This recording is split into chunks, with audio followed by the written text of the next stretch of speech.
Hi, what's up, everybody? Good morning. Welcome to a Saturday game day edition of Morning Scone presented by Brock, the Baton Rouge Orthopedic Clinic, Hudco Roofing, HudcoRoofing.com, Restored Motions, RestoredMotions.com, and ProCharge EV, ProChargeEV.com. Okay, y'all, game day, final game day of 2023.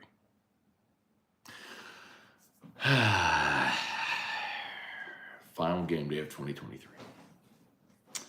Let reality set in, folks, that this morning, in a little more than 2 hours, when your Fighting Tigers of LSU take the field against the Fighting Texas Aggies, it'll be the last time that you see LSU take the field in Tiger Stadium for about 8 months. I'm sorry, 10 months. Yeah, December, January, February, March, April, May, June, July, August, September. 10 months. 10 months. You know, we wait all year for it and it comes and goes so fast. You get these 7 or 8 sacred Saturdays in Tiger Stadium, the 12 Saturdays overall. 13 with the open date and 14 with week 0, and then 15 with the championship Saturday, so kind of extended it a little bit there. But we'll have bowl games to watch, and we'll have more football to watch all the way through the Super Bowl in February, and it'll be a lot of fun. But last opportunity, Senior Day at Tiger Stadium. They'll honor a group of seniors, which will include Jayden Daniels, his final game in Tiger Stadium, and after Bo Nix had a really strong game on Friday night against Oregon State, Jayden will need to counter. He'll have to counterpunch here. So, a lot of the betting odds shifted to Bo Nix. Well, let me say this. The gap closed. Let me put it to you that way. Some of the betting odds shifted to Bo Nix. So,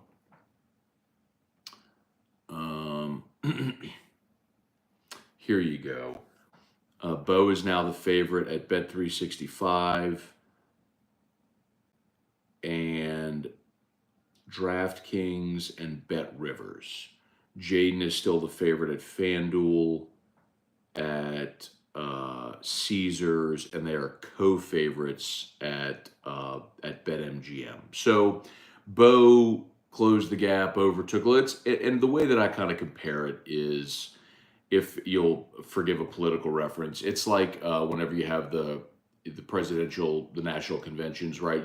The candidate always gets a bump, whether it's the Republican candidate or the Democratic candidate. You have the national convention, and coming out of the convention, that candidate always gets a bump. So Bo played last night; he got a bump. Well, now Jayden gets a chance, and the real question will be, obviously LSU has to go win today, and Jayden has to play well. And I suspect he will. I suspect he'll play well, and the team will win, and he'll put up big stats because he's done that all year. But, you go do that today. You go have a big day. You probably retake the lead from Bo Nix. And then the question really becomes, how many voters are going to wait and let Bo Nix play the championship game next week, the Pac-12 championship against Washington? And what's presuming Washington wins today? Because if Washington loses to Washington State today, they're a big favorite and they're at home. But then Arizona, if Arizona wins, Arizona would go to the Pac-12 championship game. But anyway, how many voters are going to cast their ballot after this weekend? How many are going to wait for next week's games as well? So we'll see. Anyway, so just open for a great Saturday morning in Tiger Stadium. Tigers have played well at 11 a.m. I'd argue their most complete game was Mississippi State on the road at 11 a.m. Their best win was on the road at Missouri at 11 a.m. A&M, meanwhile, has lost 4 games, 3 of their 4 losses on the road this year, and their 2 worst defensive days were on the road against Miami and Ole Miss. So 2 of the better offenses they faced. So, yeah, I mean, everything lines up. I think A&M comes in with nothing to lose, interim coach, a staff that's not going to be back. not playing for anything really other than to play spoiler. So they can play loose and free. But sometimes when you do that, you're a bad team, you make mistakes. So I think LSU is going to win this game. I think A&M moves the ball and scores. I think I picked it 41-31 just because we've seen that a bunch with this team this year. But I just want Jayden to go out and have a big offensive day against a really good defense. You know, the two best defenses LSU's faced this year are Alabama and Florida State, and those are LSU's two lowest point outputs. Now, LSU moved the ball up and down the field against both those teams. The problem they ran into was red zone efficiency. If you remember, of course, against Florida State in the first half, two of LSU's first three drives, they got inside the 10-yard line. Once they got stuffed it on 4th and goal at the 1, and the next time they went for it on 4th down, and they tried that sort of like read option, and Jayden kept it and took a TFL. So that was two opportunities to get points. You ended up scoring only 24. And then Bama, you scored 28, but remember, Jayden didn't play the fourth quarter. Had Jayden played, you certainly would have scored at least once more. But anyway.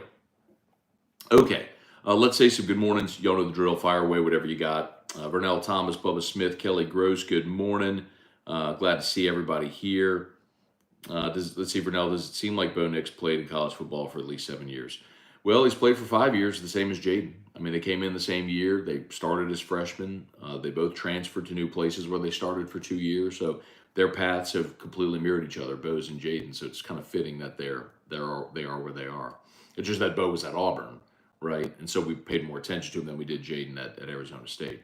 Manny Troncoso, morning, Matt. Rummel versus Catholic. Rummel are the Road Warriors. Okay. Whatever. Big win for the Bears last night over John Curtis. Bears threw a touchdown pass with 2 seconds remaining to win the game. Pretty incredible. Catholic scored to take a lead. Curtis went down and scored with something like 40 seconds left, and then Catholic drove the length of the field, scored with 2 seconds left to win it. Pretty incredible. Pretty incredible high school football game. Spurge, good morning. Brad David, Jesse Post, Jaleel Dean, Edward O., the Nuss Bus driver. Respect to the commitment of the name. Jaleel Dean, what's up? Icy white uniforms today. You know, Jaleel, everybody knows how I feel about the alternates. I don't like wearing alternate uniforms when you have a traditional look, and LSU has a traditional look, so I'm not in favor of ever wearing alternates. If you're going to do it and you want to do it against Georgia State and your non-conference opponents, okay, I get it. I don't like doing it on senior day, and here's my reason why. On senior day, the players go out and they take their photo with the coach and with their family on the field. And it's the last photo that they'll take, their last game at Tiger Stadium. And so anybody that I know that has ever played football at LSU and they have their senior day photo, they have it framed, and it's them and their family and their coach, and it's framed on the wall or in their office, whatever. And it's, it's a keepsake forever. Well, your senior day photo, you're wearing an alternate uniform. So forever and ever and ever and ever, when you talk about your playing days at LSU and you have your senior day photo, you're in an alternate uniform. No, I ain't down with that. I think it's a poor decision, whether you like the all whites or not. I think it's a poor decision to wear the all whites on senior day. If you're going to do it and you want to do it in the games against Georgia State and Army and all that stuff, wear alternates, be my guess. Conference games, especially senior day, no. Jason H., good morning. Hashtag shoot gang. Jordan 3's dropping 6 minutes. Well, I'm not going to be on there, dude. I'm doing this. But good looking out, brother. I appreciate you, man. Actually got a pair of the 3s. So I think I'm good. Dalton Barnett, morning, Maddie. Unfortunately, couldn't make the trip to BR. JD5 for Heisman team. All good, Dalton. We'll get to connect another time, man. Joseph Feltwell, good morning. Football season flies by so fast. It does. Cozy Cotters, it's an emotional time. Dax Jeter, morning, Matt. How many points do you think we need today to win? With this defense, as many as you can possibly get, brother. But I picked it 41-31. A&M's offense the past few weeks has kind of come alive. Now, here's the caveat, right? Last week they played Abilene Christian and scored 38. The week before they played Mississippi State and scored 51. You can, and the week before they played Ole Miss and scored 35. They lost 38-35 at Ole Miss. Remember, they had a shot at a field goal to tie. They would have sent it to overtime. So they went 35 at Ole Miss, 51 at home against Mississippi State, 38 at home against Abilene Christian. So the last 3 weeks, you've seen it go up. And actually, they scored 30 against South Carolina the week before. So you've seen them start to move the ball and score a little bit more. I think you can see who they play, and that's fine, but LSU's defense ain't no great shake. So is A&M capable of coming in here and scoring in the mid-upper 30s? Sure they are, because LSU's defense is bad. But it's also fair to say, well, look at what LSU's defense did when they played Auburn and Mississippi State and Army, Georgia State, whatever teams at the bottom of the conference or the non-conference opponents. LSU played much better. Well, A&M's offense is more like a bottom-tier SEC offense. So, you're more likely to see, I think, something like that. Maybe this more closely resembles the Florida game. LSU went out 52-35. Now A&M's defense is much better than Florida's, obviously, but I think A&M can score in the 30s in this game. Chewalt 1, good morning. Strong side, good morning, Scone. Congratulations, Rustin High advancing to the state semis. 56-17 win over Walker. Okay. Congrats of course, Stephen Ensminger Jr. is an assistant for the Ruston Bearcats. So happy for those guys. Pardon. Larry Garner, Shane Danos, Brent Chisholm, good morning. Irfan Sayad, Gamorgan. Make defense great again. It's probably my purple-colored glasses, but was not impressed by Bo last night. Easy checkdowns, 5-yard drag routes, only 2 passes more than 15 yards downfield. Yeah, man, that's their offense.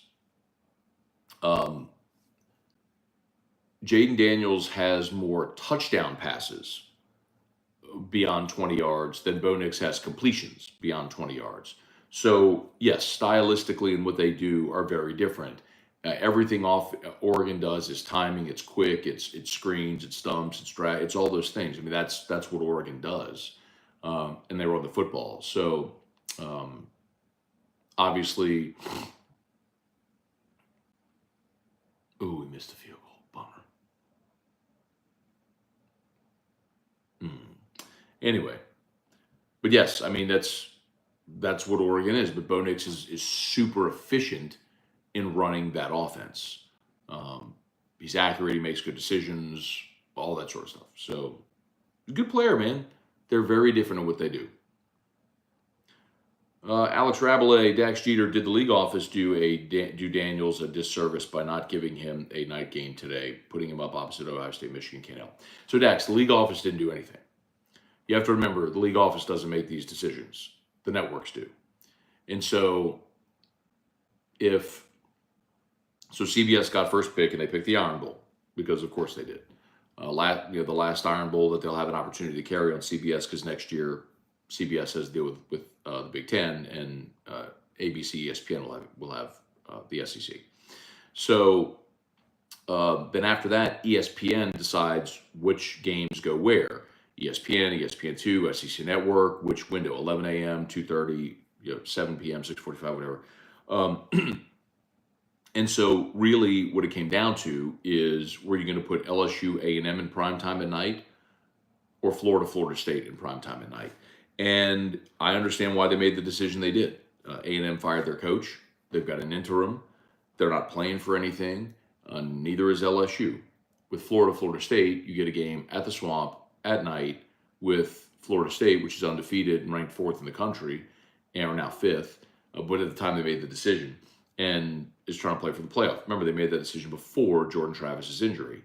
So I get why the networks did what they did, and they put that game in primetime, and they put LSU and Texas A&M at 11 a.m. on ESPN. And while we hate that, keep in mind, the game that follows College Game Day generally is a game that they are trying to bump because if you're watching College Game Day, then you go right into whatever game is next, that game is going to get a bump because it's lead in as College Game Day.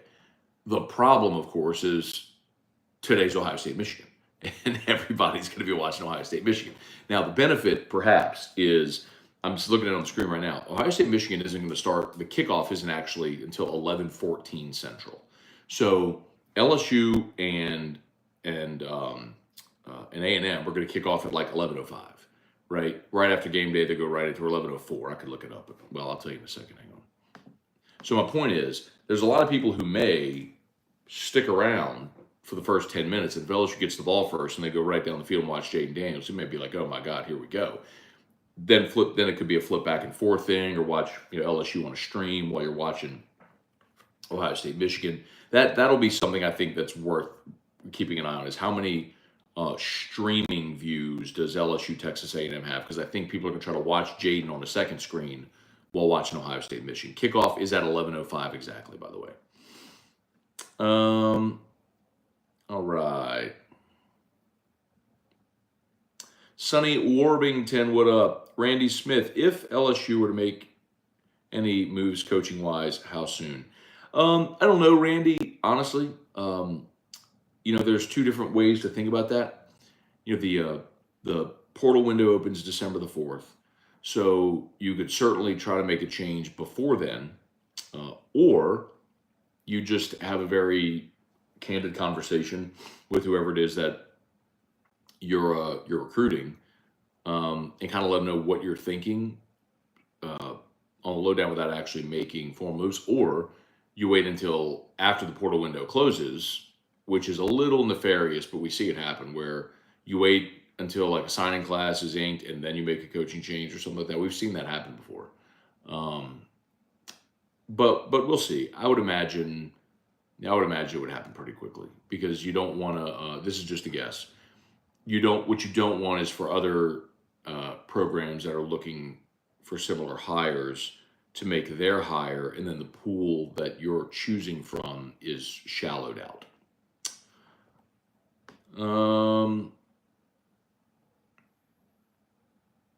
Manny, with what Knicks did last night, what does Jayden need tonight to sew up the Heisman? Yeah, I don't think he can sew it up tonight. That's the problem, because Bo Nix is going to have another game.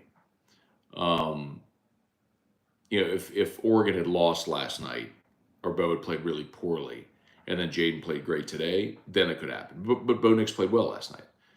But I'll remind you, Bo Nix last week went on the road in a conference game, accounted for 6 touchdowns and 400 yards, and Jayden overtook him and grew his lead in the Heisman odds against Georgia State. So Jayden just has to go be Jayden, and if he does that today against A&M, he will have made his case. Ronald John Elias, any word on defensive coordinator? Nope. You have to understand, guys. Like, if you're not going to make a change mid-season, you're not like actively pursuing new defensive coordinators. You know what I mean? Like, you're not going to let anything like that leak. I mean, you still have a guy employed, so you're asking a question with the assumption that a change is going to be made, which I'm assuming that as well. But there's not going to be anything leaked or stated publicly. Anyway, Darren Gagnon, morning, Scone. Hope you and your family had a great Thanksgiving. Quick question. How many of the starting 5 on the O-line are able to return? All of them. So Charles Turner could come back for a 6th season. Miles Frazier could come back for a 5th season. Garrett Dellinger is a true junior, so next year would be his 4th year as a senior. And then obviously Emory Jones and Will Campbell are both sophomores. They'll be juniors next year. So your entire starting line could return. It'll be interesting to see which ones of those interior players do.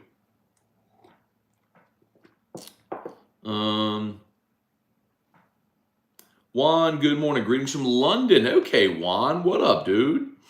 G'day. Sorry, that was Australian. Hello. There you go. That's British. Hello. Damon Gilmore, good morning. Bo Nix throws more screens than Derek Carr.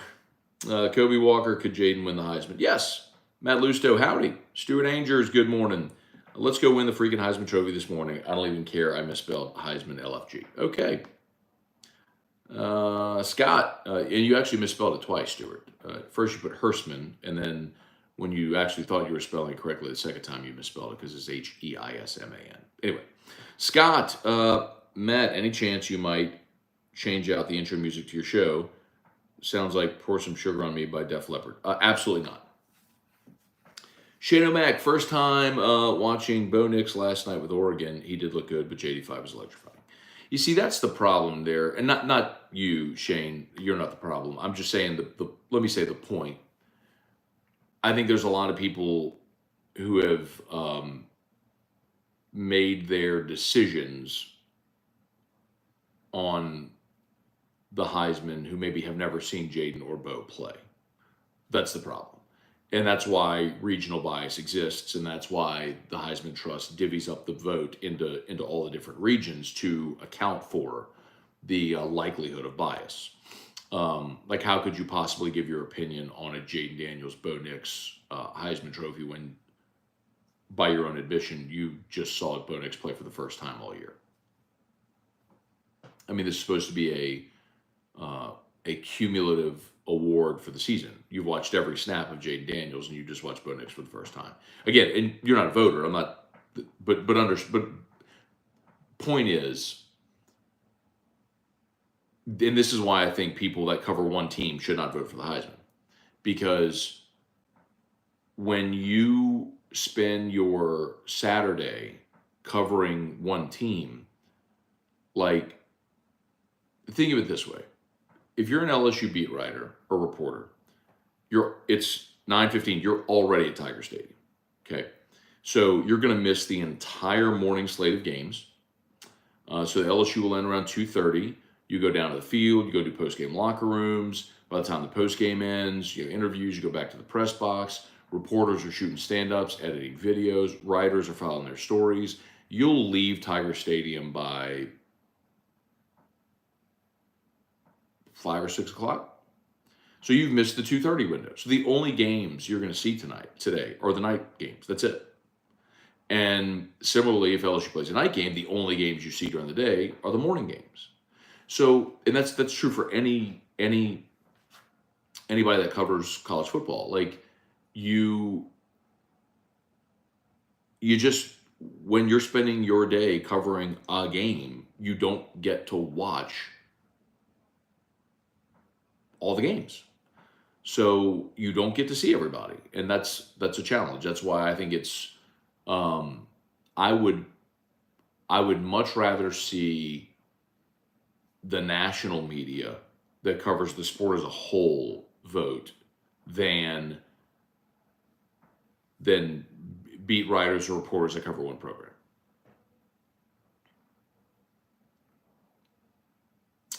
Handsome Joe, good morning. Brooks was not enough last night versus UT. Go Tigers. Trivia Carter, good morning. Brennan Huff, good morning. James McKinney, Irfan Sayad. Can't believe that check down Charlie is going to benefit from a good defense, and Jayden will suffer this awful defense. Julie Oldine, since Ole Miss and Missouri won last night, our New Year's Six bowl chance is pretty much dead. Yes, LSU will not be in the New Year's Six. There's no possibility of that happening. Wendell Norman, good morning. Ryan Slayton, JD5, 6 touchdowns today. I'm ready for whiskey and wine. Be a fun day, man. We'll make it last one. We'll make it count. Let's see, Julio Matt. Since I'm not from Louisiana, my dad is, and he went to LSU. I asked him who's more popular in the state, the Saints or LSU. He told me LSU is more popular in Louisiana. Would you agree? Yes. But the Saints are more popular in New Orleans, and the Saints are more popular along the entire Gulf Coast. So the Saints brand, it's an NFL brand, is much bigger than LSU's. That may sound silly to some of you, but like, we see that reflected on, let me give you an example. If you go to like our AFR YouTube content, my AFR Saints channel has, so we take our content from AFR and we clip it and put it on individual channels. So we have like an AFR LSU channel, AFR Saints channel. The AFR Saints channel has 39.3 thousand subs. So 39,000 subs. subscribers. The LSU channel has 22,000 subs. It's just the NFL brand is much bigger than college. But in our state, there are more people who grew up LSU fans than Saints fans. In New Orleans, it's Saints 1, LSU 2.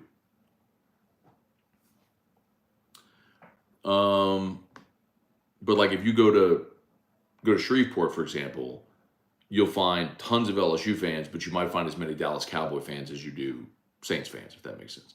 If you go to Lake Charles, maybe the same. And oddly, the Saints weren't even really popular throughout the state until Peyton and Brees got there. I mean, I've told this story before, but I was born in New Orleans. I mean, our weekends were Saturday we go to Tiger Stadium, that I remember. Sunday we'd wake up, go to church, we'd do Shoney breakfast buffet, and then go to the Dome. And so I remember being a kid. We moved to Baton Rouge when I was 7. And this was 1989. And none of my friends were Saints fans. I mean, a lot of people like Dallas because they were winning a lot at the time. Some people like the Packers when I was a kid. Brett Favre was coming up then and in Green Bay. But it wasn't like this unanimous, everyone wore their black and gold on Sundays. But after Katrina, you had a lot of people from New Orleans who were displaced throughout the state, including Baton Rouge. And they were Saints fans. And that, maybe came to Baton Rouge and stayed. And then the Saints got good. And so more people started falling in love with the team, which I love. I'm very, very happy for that. Anyway, didn't think we'd go there. But then again, you never know where we'll go in the morning. So smash the like button if you would. Subscribe up to the channel, please. Matt Lusto, can you confirm A&M nutritionalists actually went plant-based this year? I have no idea. Austin Kidder, Sweet Abin, Jerry G, Milton Borrell, good morning from Baker. Matt, go Tigers. How about them Pelicans? Pelicans on a roll a little bit now. Abner Neal, Glenn Garner. I think our guy goes for 230 on the ground, 310 in the air. Jeez. Glenn, if he does that, he may lock up the Heisman today. If he throws for 300 again and runs for 200 again, he may lock it up today. What happens if LSU is a 2-loss team next year? They'll be in a 12-team playoff. And remember also, y'all, the LSU schedule next year might be the best, most challenging schedule we've ever seen. They're going to open up in Vegas against USC. They have UCLA at home. They got Oklahoma at home. They get Alabama at home. You got to go to Auburn, Florida, and Texas A&M. Y'all, like, next year's schedule is going to be, I'm fired up for it. But it's going to be challenging. It's going to be the most challenging schedule we've ever seen.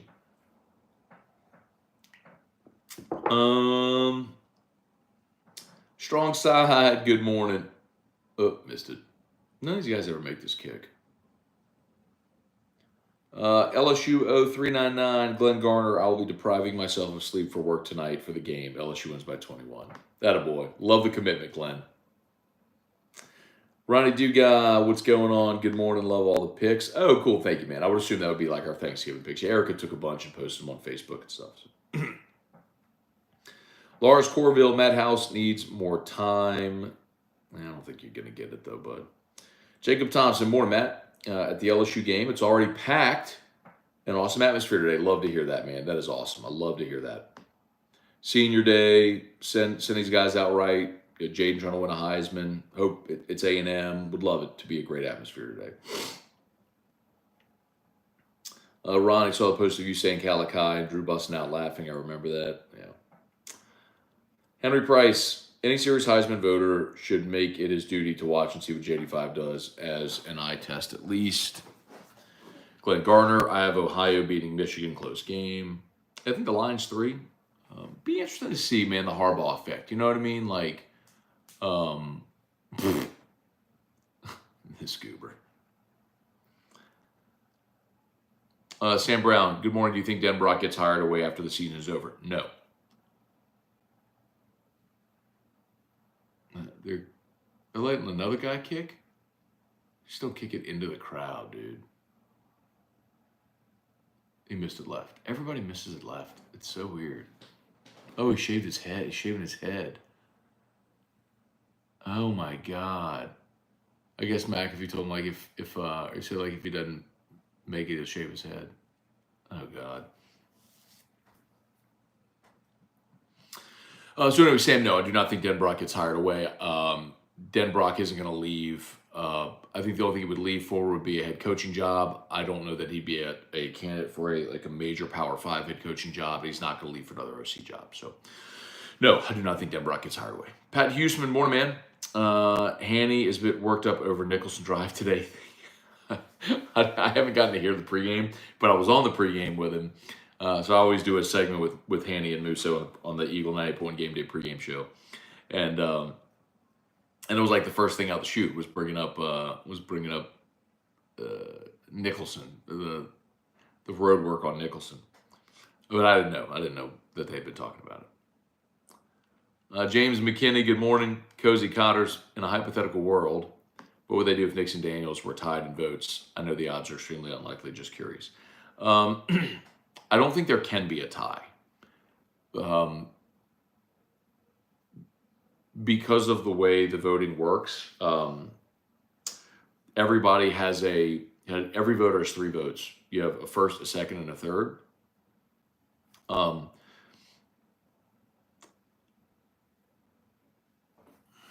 And so, like, you get 3 points for first place vote, 2 points for second place vote, 1 point for third place vote.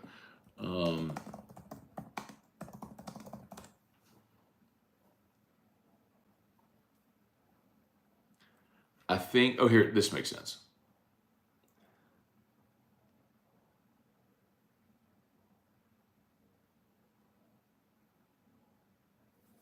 Oh.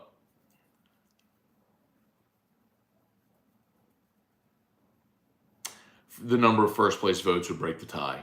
It sounds like that's the answer. Very, very quick Google search, but it sounds like that's the quick answer. If you were tied on points, then the number of first place votes would break the tie.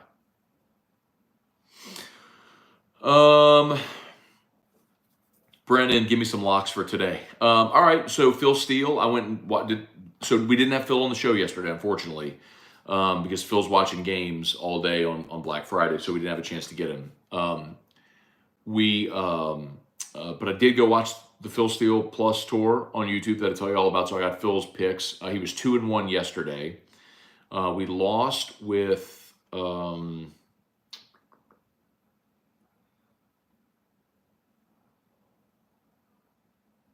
did we lose with? Oh, we lost with UTSA. We won with New Mexico and with Oregon. The rest of the plays today, I'll run through quickly if I can remember them off the top. Let's see.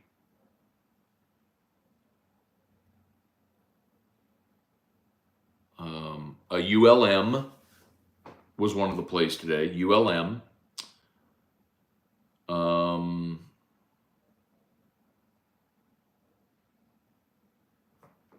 Coastal Carolina. One of the things Phil said, his computer had Coastal, had this game as a virtual pick'em, and Coastal's getting 9 points against James Madison. So ULM, Coastal, Washington State. I'm doing this from memory. NC State, San Diego State. Those are the 5 for today.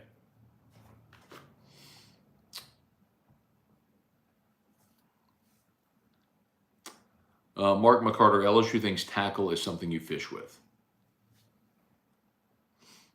I mean, Mark, that's a really lame dad joke. God bless. Craig Dugas, morning Scone, did some sipping last night. Sipping with the bro last night. Parker's double-barreled. Remus Gatsby, EC18, Blanton straight from the barrel. OF King Race. Y'all had a good night. Probably a rough morning. Megan Hurst, good morning. Heading out to Tiger Stadium. Okay. Jackson Howard, Austin Kidder, pour some morning Scone on me. ATX, morning. Have you talked updated bowl game scenarios after Ole Miss and Mizzou handling business? I have not, but essentially what it comes down to is we'll see what happens with the New Year's Six. There's a chance that both Ole Miss and Missouri end up in a New Year's Six game. If they do, then LSU, if LSU wins today, LSU will be the highest ranked non-New Year's Six team from the SEC, which means LSU would go Citrus Bowl. If only one of Missouri Ole Miss makes the New Year's Six, and then the other would go Citrus, meaning LSU would drop down, and then it's really just about matchups and how the placement goes. Because I know there's still this misconception, but remember, all of the bowl affiliations after the Citrus Bowl are now all considered even, and the SEC works with the TV partners to basically mix and match the best games, right? Best opponent, scenario, who's going to travel, all that sort of stuff. So LSU could end up in the the old Outback Bowl, which they now call the ReliaQuest Bowl. They could end up in the Gator Bowl. We'll see. But ReliaQuest is the one that I think is most likely because they could theoretically match LSU against Notre Dame in the ReliaQuest. So at this point, I think you really hope for both Ole Miss and Missouri to get in the New Year's Six. If they do, then LSU goes Citrus, which is a better option than ReliaQuest. Uncle Houdat, morning, Matt. Good morning to your wife and your son. Hope you're well. Now, today, I think LSU wins 48-28. Jayden Daniels throws for 5 touchdowns, runs 1 in. Heisman today. Hope so, man.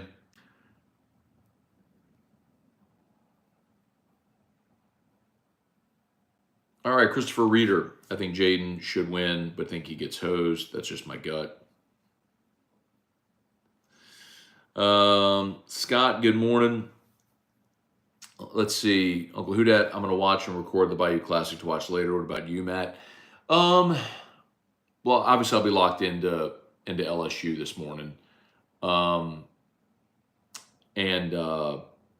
because I do post game, right? I got to do post game with T-Bob. So, oh man.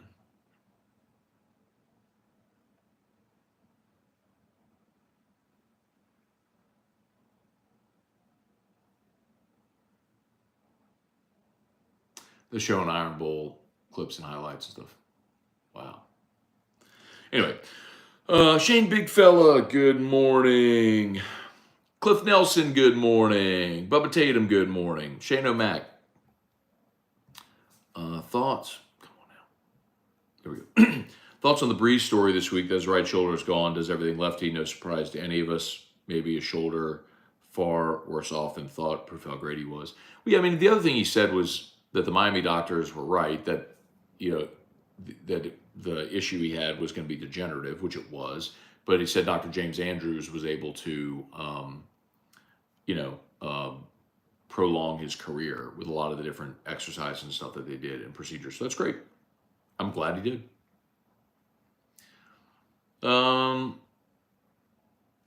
It's not that he can't use his right arm. It's his shoulder. So anything above the shoulder is the problem, right? That's why I say he plays pickleball, because you could play, below the shoulder. What he can't do is go above the shoulder and throw because of the rotation. So, I mean, I think that's pretty common, not just with Brees with the injury, just with adult humans who have had shoulder issues. Like I have an unresolved shoulder issue with a ton of scar tissue that I never had repaired surgically. So like I can't really throw a baseball or football anymore. If I do, it just shreds all over again. It feels like my shoulder's on fire. So whenever I throw a baseball, I'm just here. I'm all elbow because I can't rotate my shoulder anymore.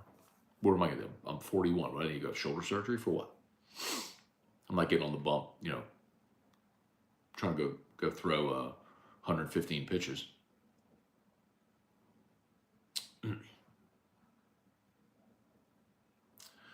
Let's see. Guy Brooks, I don't think Bo Nix put the Heisman away with that performance. Absolutely not. I mean, Jayden's still the betting favorite on some of the sports books. It's just the gap narrowed and Nix overtook Jayden in some of them.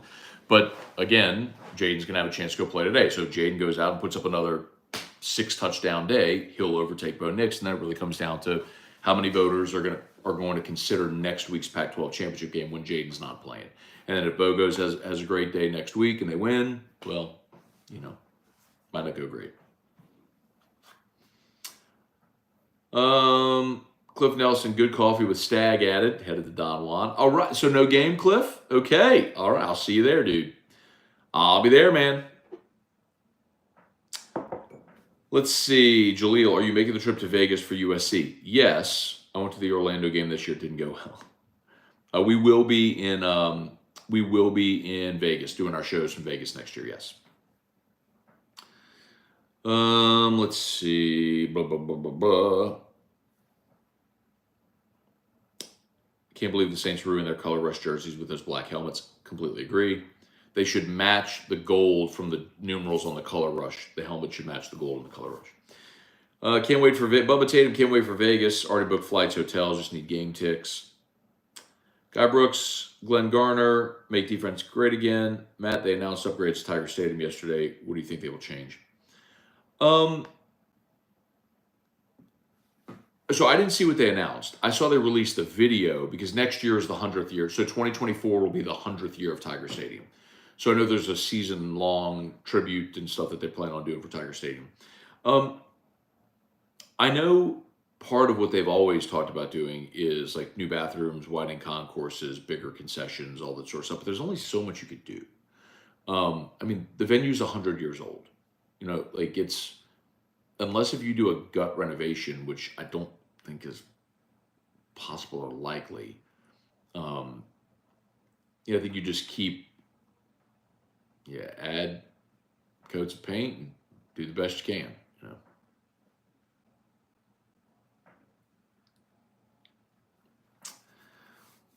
Stephen Clegg, good morning from Flowery Branch. Okay. Jacob Hibbert, excited to think a year from now in this circumstance we'd be playing for a playoff spot. That's the point I made for years and years and years that everyone seems scared of because it'll ruin the regular season. All it's going to do is make everything more meaningful. Okay, here we go.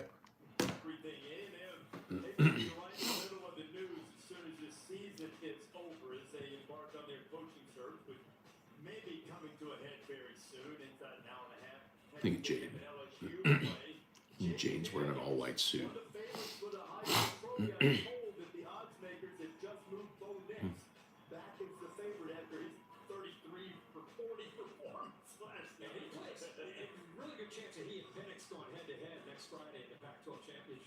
Jayden first in QBR, yards per game, touchdowns, yards per rush.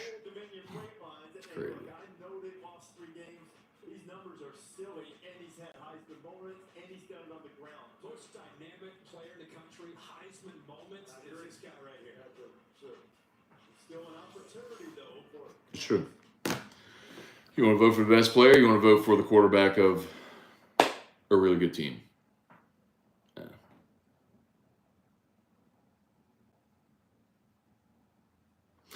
Pat Huseman. Dude, Cliff.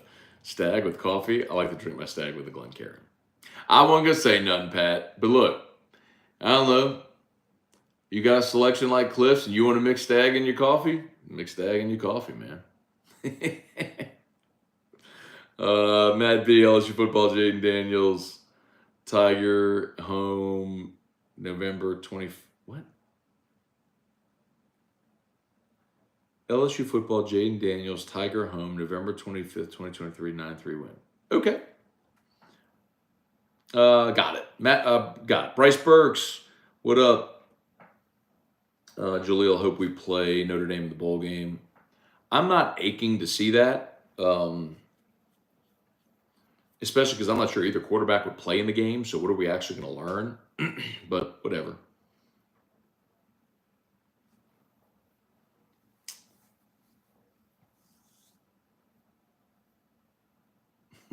Austin. Hopefully all our SEC rivals switch to vegan diets and yoga workouts. And nothing wrong with yoga, all right? Keep you limber, keep you flexible, in the right frame of mind, helps with breathing, a lot of benefits to yoga. Austin Kidder, hopefully all, I read that one. Thomas Primo, morning, Matt. How soon do you think we fire the DC? Do we wait till after the bowl game, or is it pretty quick? I don't know. But I would think you would want to make that change certainly before the early signing period. And with the portal window opening up December the 4th, I think it would happen pretty quickly. Usually, if you're going to make staff changes like that, it comes right after the final regular season game. So I would think if they do, in fact, make changes, that it'll come very soon. Read rule morning Scone. If Pittman gets the boot at Archie, can Kelly bring him here and start his own fire coach rehab program? So they've already said, Reed, Hunter Yurchek, the athletic director, has already said that they're retaining Sam Pittman, that he's not going to be fired.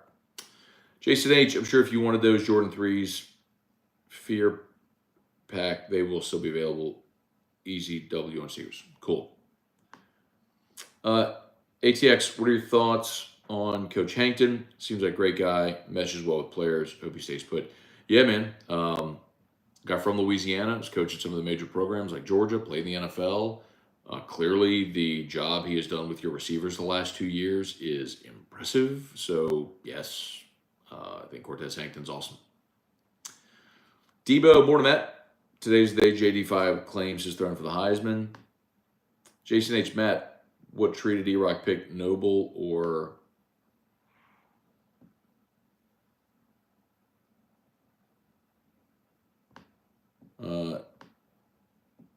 Noble or Fur? I don't know. I think Noble is a fur. I think it was Noble or something else. And fur is F-I-R, by the way. Yeah, Noble. It wasn't. It was Noble or what was the other kind? Is Noble or I don't think it was Douglas. Frazier, that was it. So it's Frazier fur or Noble fur were the two. And I don't remember which one she picked. She picked whichever one Butch at Clegg's told her to pick. But it's beautiful. It's decorated. It's done. She did a great job with it. She always does. But I don't remember. But to answer your question, Jason, I don't remember if we got Noble or Frazier, and I don't know the difference. So, I can tell the difference looking at them that they're different. I just don't know which is which. I was just like, yes, whichever one she wants. Just put it through that little thing where it nets the tree and then put it in the back of the truck. Uncle Who Dat, hey Matt, question for you. What if Jayden Daniels balls out against A&M and his stats outpace Nick's stats from last night? Big 12 championship game combined. What I think? So I think what you're saying is, what if Jayden, after today, still has better stats than Bo Nix even after next week in the Pac-12 championship game? I think. Well, I don't know that necessarily matters. Here's my point. People are either going to vote on who they think is the best player, which is, I mean, statistically, that's Jayden. I mean, it's clear he's number one in all these categories. Like he's the most dynamic player. He's the best player in college football. We all know it. But he's got a 3-loss team, and that's not going to change. So the question really is, will voters pick the quarterback of a really good team that's probably going to be in the playoff, or who has good stats, or will they pick the most outstanding player in college football? That's the tricky part. So, Jonathan, can you ask Brian Kelly what he thinks? So, by the way, Uncle Who Dat, I always feel like it should go to the most outstanding player, not the quarterback or player of the best team. And that's not just because of Jayden. I've said that for years. I thought Darren McFadden got hosed out of the Heisman because Darren McFadden was the most outstanding player in college football twice. And Troy Smith won it in 06 and Tebow won it in 07. Darren McFadden should have won it probably both years. Andre Williams was a running back from Boston College who was a 2,000-yard rusher. I thought should have won the Heisman. But he was on a six-win team. But everybody knew Andre Williams was getting the ball, and he still ran for 2,000 yards because he was phenomenal. But that's just not how most voters do it. Most voters are sheep, and they follow the pack, and they vote for what they feel like the candidates are or are supposed to be, and it's quarterbacks, players on the best team, and it's disheartening. It stings, but it's what it is, man. How they're going to change that in a matter of 2 weeks. Jonathan, can you ask Brian Kelly what he thinks his biggest improvement is this year as a head coach? Sure. Dwayne Edgeworth, Matt from Wynn Parish via Tuscaloosa. Okay. Cliff Nelson, a wise man once said you can't drink all day if you don't start in the morning. No, Cliff, you're.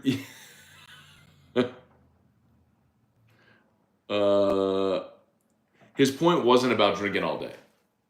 His point was that you took Stag, which is a high-end, really good, rare allocated whiskey, and you mixed it with coffee. That was his point. And my point was, well, and I've seen your stash, Cliff. So you guys as much good stuff as Cliff has. Mix whatever you want, I guess. Do what you want, right? Do what you want. Ugh. Adam Dyke, D-I-E-C-K. Morning, Matt. Anything on the horizon for Scone and T return? Man, just candidly, we haven't talked about it. Football season really becomes an avalanche, and maybe after this week, with the regular season ending, we could probably spend some time focusing on getting something on the books for the start of 24. I'd love to do it again.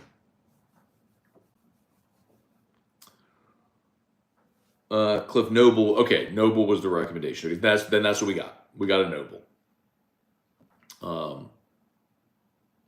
Dustin Aber. Grand Furs were always my favorite. Okay, I don't know the difference. I'm not super big on what would you call? What would it be? The study of trees. Botany is flowers, right, or plants. Would botany be trees too? I really don't know. Study of trees. Dendrology. There you go. Dendrology. Study of trees. See, Pat's like, much love, Cliff. Let's go Tigers. You should be cozying up to Cliff. Maybe he'll share some of his stash with you. My guy did fried turkey for the Scone family. So I swung by Cliff's house on Thanksgiving morning. Very, very generous. Very generous. Texted me Friday night, said, hey, man, I got an extra turkey. Does your family need one? As a matter of fact, we did. So Cliff did an extra fried turkey, chef's kiss. And we had a pour of whiskey, and he was very generous with his whiskey collection. I had a little Weller Full Proof at Cliff's house Thanksgiving morning, and it was a great way to start the morning. And as Cliff says, you can't drink all day if you don't start in the morning. Cliff, by the way, this is just coffee, brother. Just coffee in the Darren James mug.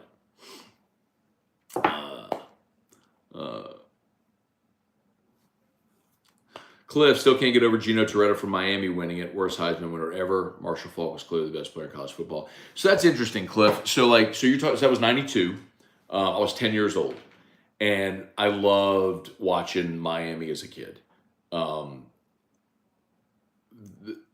The talent, the big offenses, the U, all the stuff. Just as a kid, I loved watching Miami. And there was also just a cultural thing with kids then, because it was always the Miami starter jacket, right? Everybody always wanted the Miami starter jacket. Kind of like when NWA made the Raiders hats popular. It was a cultural thing. So I can't tell you that I remember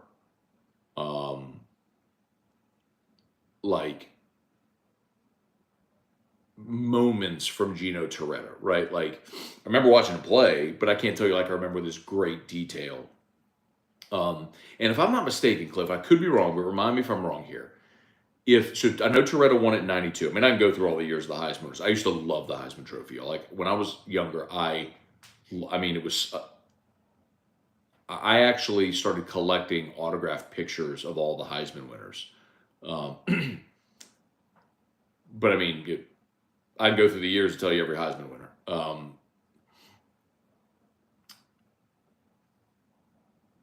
But Torretta won at '92. Of course, Miami lost the championship game that year at Alabama in the Superdome. It wasn't really the championship game. It was a Sugar Bowl, which was a de facto championship because they didn't really have a championship game at the time. But But Torretta, I mean, but again, Torretta was team. They had won the national championship in '91.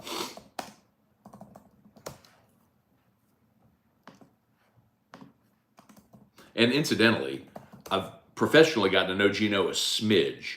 Um, just he's come on the show a bunch over the years because he does national radio. He does like a national radio game of the week. And so that he's come to LSU a bunch. I've seen him in the press box. Anyway, I can't tell you like Gino Torretta and I have like gone and broken bread or anything like that, but super nice guy.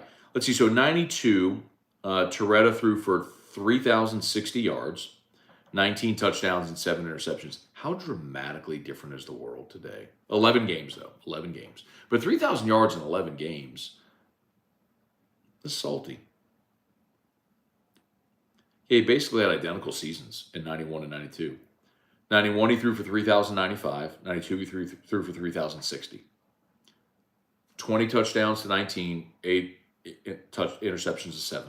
I mean, he basically had identical seasons in 91 and 92. Oh, Drew's awake. Hang on.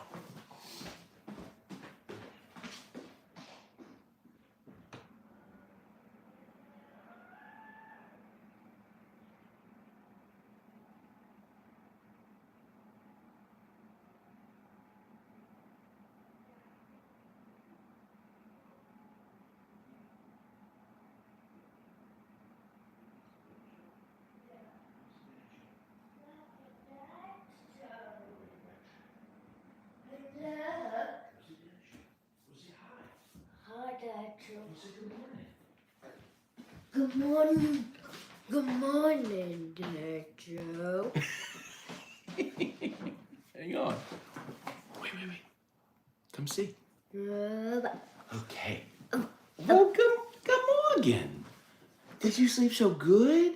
Yes. Yes. Hey, where did we go yesterday? Quegs. And what did we get? Christmas tree. A Christmas tree. Drew got a Christmas tree. Drew got a Christmas tree. Drew got a Christmas tree. Christmas tree. Yeah. Your lips are chapped. No. What? Where are you going? All right. Is Jamie say bear bum, and there's a picture of a bear on the butt. Anyway. Lowell Cormier, good morning. Oh, yeah, we might be just about done. Let's see.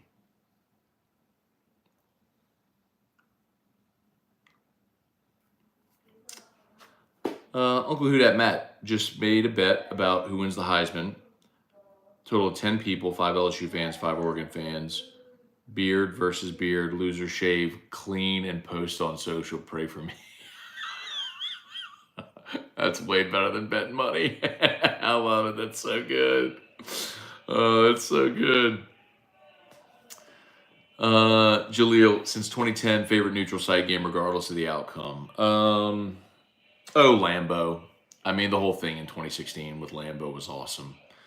The trip was awesome. Being up there, doing shows at Lambeau. Got to take the tour of Lambeau, got on the field and then the tunnel and all that. I mean, it can't Lambeau. The game sucked. So if you said regardless of game, game would be LSU Oregon, 2011. ATX best athlete choose in the 90s. You see, this is one of those things where it's always going to be. Cliff said Griffey or Barkley. You see, this is where it's going to be one of those things where it's always like emotional. Like it's going to be what's your nostalgic tie. So for me, yes, Jordans are great, and I love Jordans. And I owned one pair of Jordans in my life. One. It was Jordan 7 Raptors, the only ones I've ever owned in my life. But my emotional tie is to the Shaqnosis, because Shaq was an LSU guy, and he went first overall to Orlando, and had Orlando in the finals in '95. And I remember watching him play the Houston Rockets, and Nick Anderson missed the free throws, and they would have lost anyway. But Dennis Scott and Penny Hardaway and Horace Grant. And anyway, and the Shaqnosis, for me, it would be Shaqnosis. I know they're not the best shoes. It's not what everybody's going to say or want, but for me, Shaqnosis. Gabriel Bork. When I get bored at work, I watch Scone Ranch from 2 years ago. I love it. It's so good. Don't tell your boss. Because Gabriel, if you're bored at work, do more work. Or watch Scone Ranch, which I endorse as well. Ronnie Duga, Jacob Hibbard, anything to the rumor house wanted to leave after last season. Brian Kelly got him to stay. I haven't heard that.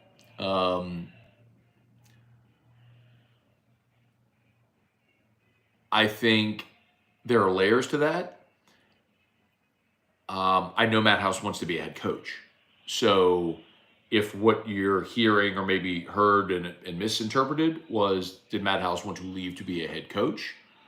But I think also you have to have the opportunity. Like someone had to have come with the right opportunity to hire. Now, I think the tough part for Matt House is nobody's going to hire him to be a head coach after this. So what do? That's the tough part. Reebok's pumps. I got some Reebok pumps. All right. Ed O. Era rants. Yeah, there were plenty of them. Anyway. Cliff, hashtag Curdog football. Big win for the Bears last night. One more win. We're back in the dome, dog. Okay. Lowell, still waiting for the USAF hoodie reveal. Okay. I mean, let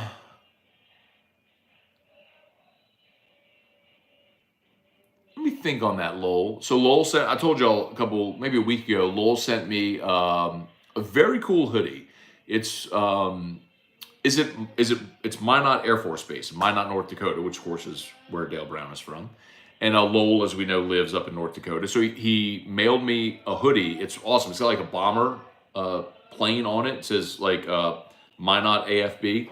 And then I don't know what the as an Air Force base, I don't know what the numbers, the number letter combo on the top is. Lowell, you'll have to tell me what that is. But awesome, very generous. And yes, I'll have to, let's see, what can I do? Let me think on it, Lowell. Let me think on how I want to do the a reveal. But I'll do something on AFR. I'll work on that for next week. Okay. Jacob Hibbard, who's winning Michigan, Ohio State. I think Michigan's going to win the game. They're at home. I think they're a better team. Not having Harbaugh, I think, is impactful, but short line.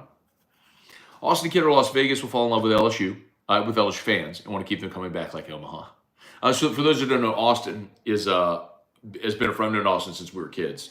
And he now lives with his wife and family in Las Vegas. So the interesting thing that I've learned about Vegas is most people only know Vegas from the Las Vegas Strip and the tourism aspect of Las Vegas. But like Las Vegas is a big old city where people actually live in Las Vegas proper, but not on the Strip. They live in town, and there's a lot of stuff there. So anyway, yeah, man, excited for next year. LSU in Vegas against USC. It'll be so interesting too because Jayden Daniels and Caleb Williams will both be in the NFL. So you'll have two teams introducing new quarterbacks, replacing the last two Heisman winners if Jayden wins it. So anyway, all right, y'all, I think we're done. Y'all have an awesome day. Thanks for watching. YouTube, please smash that like button. Subscribe to the channel if you're new. Facebook, please like the Matt Moscona page. Share the post. As always, brought to you by Brock, the Baton Rouge Orthopedic Clinic, Hudco Roofing, HudcoRoofing.com. You need an orthopedist, go to Brock. Weekend, after hours clinics open. And of course, you need a roof. We love to help you out. Hudco's pinned in the chat. So you can click that pinned link in the chat, fill out the form on the homepage. We'd love to give you that free, no obligation roofing inspection. All right. Go Tigers. LSU kickoff. I got to get rolling. Kickoff's in a little more than an hour. I got to get rolling, get over to Don Juan. All right. Y'all have an awesome day. Peace.